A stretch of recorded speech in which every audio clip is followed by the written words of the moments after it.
is this the place you were talking about? The base of Irminsul?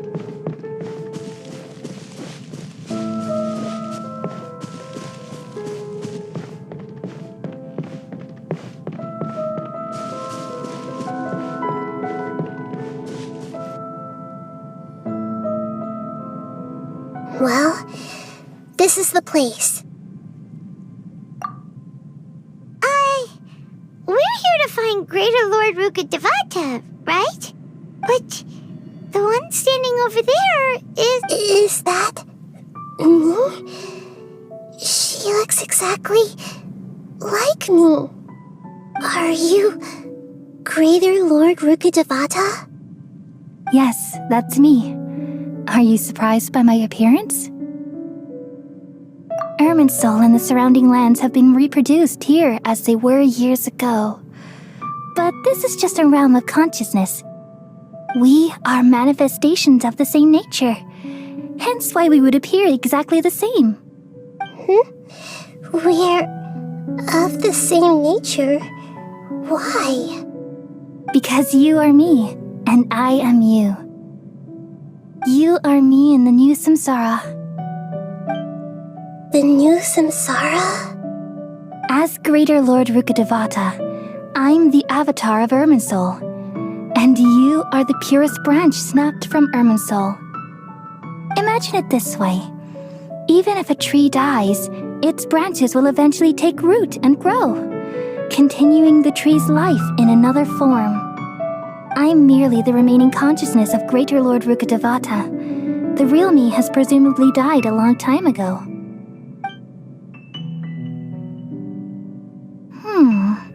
Judging from your appearance, I've probably been dead for 500 years.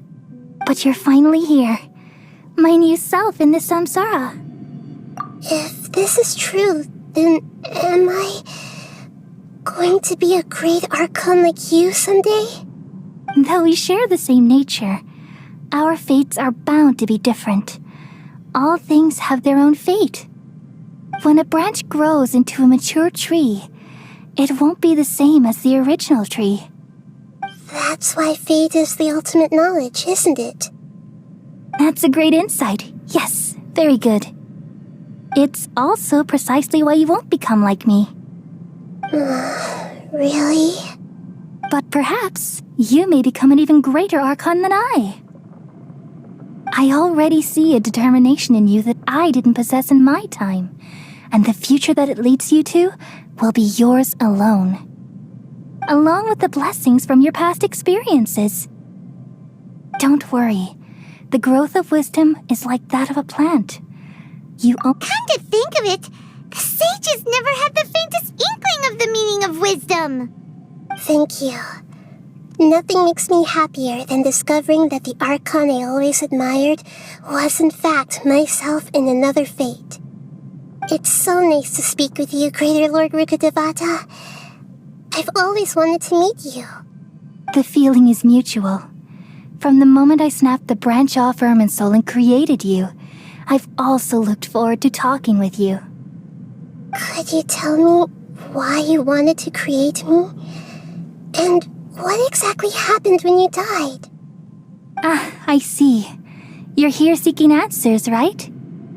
Everything that day, even the sky itself, changed into a color like this. At that time, the seven were all summoned to the nation of Conria. Except for me. I had a more important task to attend to. I had to protect Irminsul. The disaster occurred together with the pollution of forbidden knowledge. At that very moment, with my consciousness connected to Irminsul, the pain started to torment my mind. By the time I reached Irminsul, it was already displaying signs of corruption. Had I not repelled the pollution of forbidden knowledge with King Deshret thousands of years ago, I might have felt even more hopeless and lost.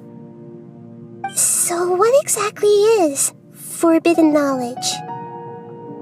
It's a kind of knowledge that doesn't belong to this world, and a form of truth that can't be understood. It came from the very bottom of the abyss.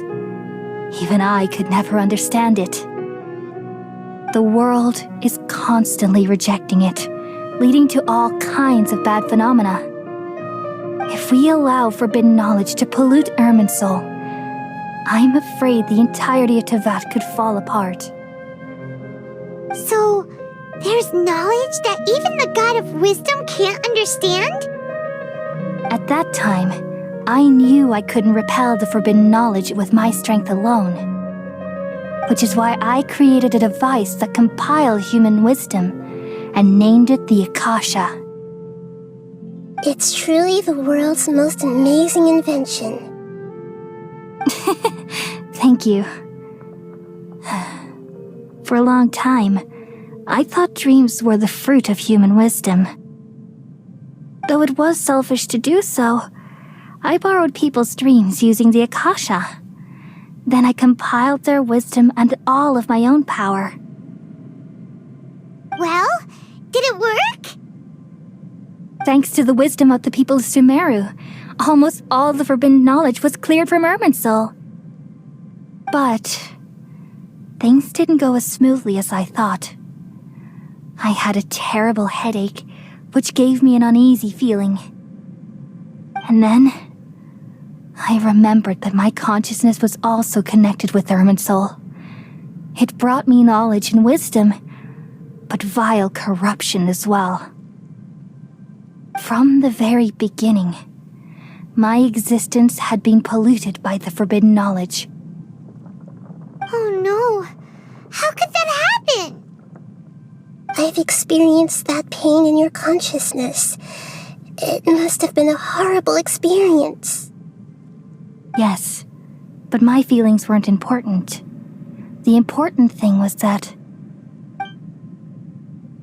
even if I died, my existence and everything related to me would continue to exist in Irminsul as memories and knowledge, meaning that the forbidden knowledge couldn't ever be permanently eradicated.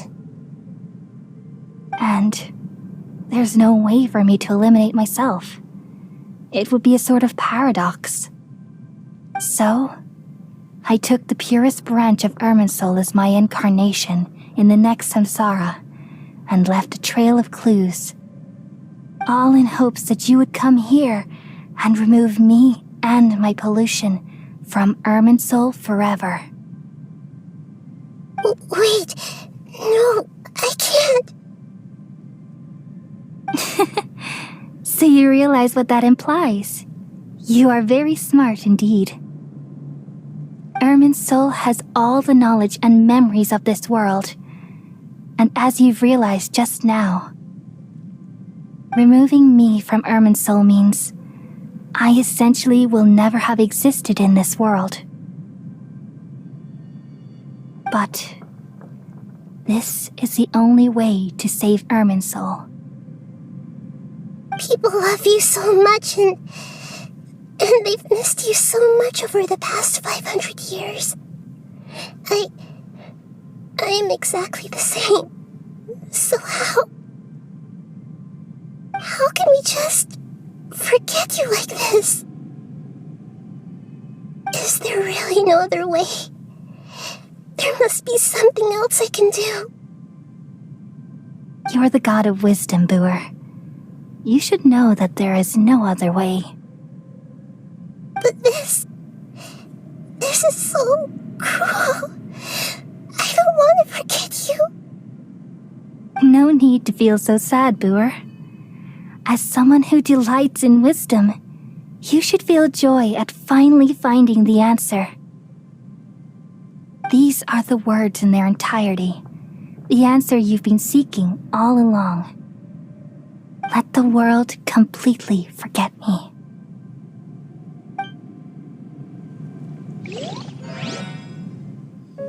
We all nestle under the great tree of wisdom, peering out to perceive the world. From the earth and from the rain, we perceive its wonders until we become a white bird to perch atop a branch and finally snap off the most important leaf. Once upon a time, I alone dreamed in this world. In my dreams, everybody would also dream after they fell asleep. Wild and wonderful thoughts would emerge from their minds. Some tumbled to the ground, and others floated to the sky, connecting all things in the world into one dazzling net. Among a plethora of worlds were numerous smaller worlds, all of fate, finding within the tapestry their brilliant glow. I gradually understood that these indescribable and constantly changing things are the most profound things in the world. Only they can completely repel the madness. Only dreams can awaken consciousness from the deepest darkness.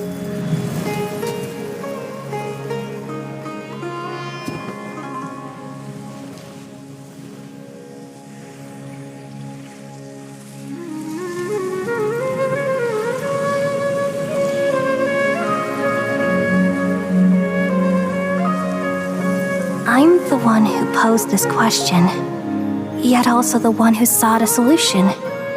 Saving the world with the dreams of the people used to be my answer. And now, you've also found your own answer, and I shall return all the dreams to the people.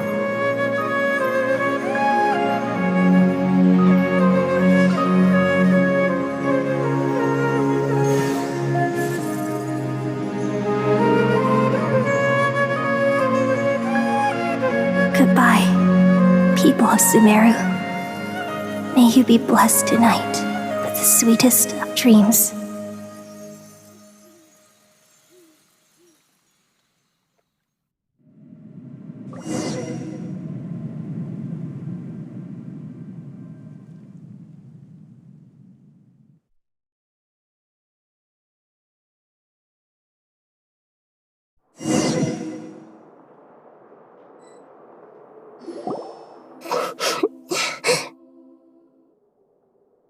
I'm alright.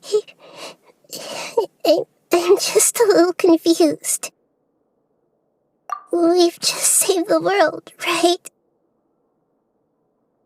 So why am I crying? I don't know where this feeling inside of me is coming from, but I feel very sad. Just now, we used the power of two gnosis to successfully connect with the Ermin soul consciousness from 500 years ago. Then, we removed the remaining pollution from Merman soul. Yeah, what's wrong? Weren't you there just now?